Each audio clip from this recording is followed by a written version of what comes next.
บน้องนางนาเลย้องว่ามีเสน่ห์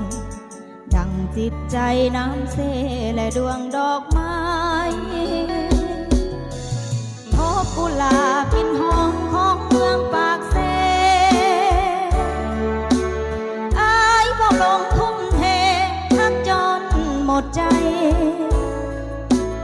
น้องมอบใจประสานฮับเอาฮักอายฝากให้จงถนอมขวัญใจบ่ให้เปลี่ยนสีขอวอนฟ้าหยาดฝนสุ่มสำไหนเพื่อว่าสองดวงใจได้ซื่นสุขีกุหลาบเอ่ยสวยเบ่งบานเป็นอุทยานของชีวิตสมเป็นกุลสตรีที่งามวิไล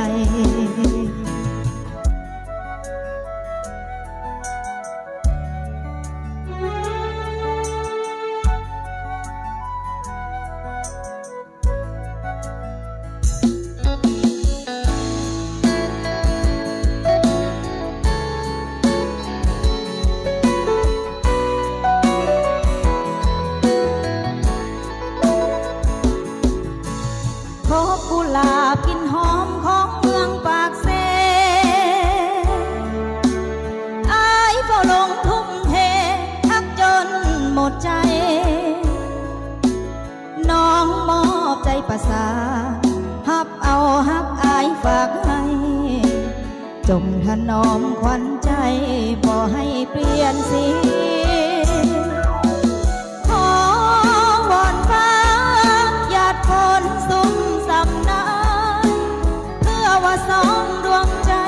ได้ซื่นสุขีกุหลาบเอ่ยสวยเบ่งบานเป็นอุทยานของชีวิตสมเป็นกุลสตรีที่งามวิไลขอวอนฟ้าหยาดฝนสุ่มสำไหนเพื่อว่าสองดวงใจได้ซื่นสุขี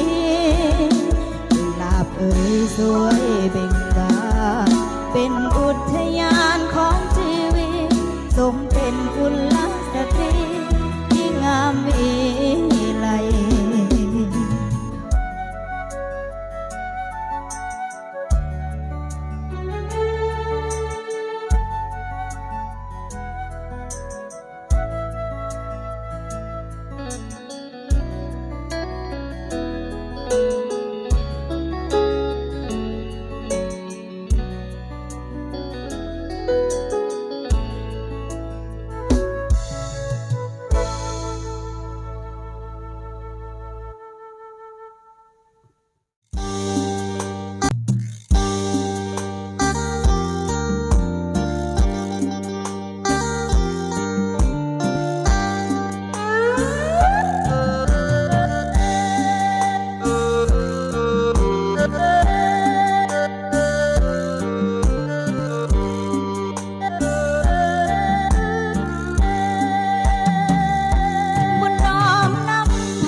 ฝัน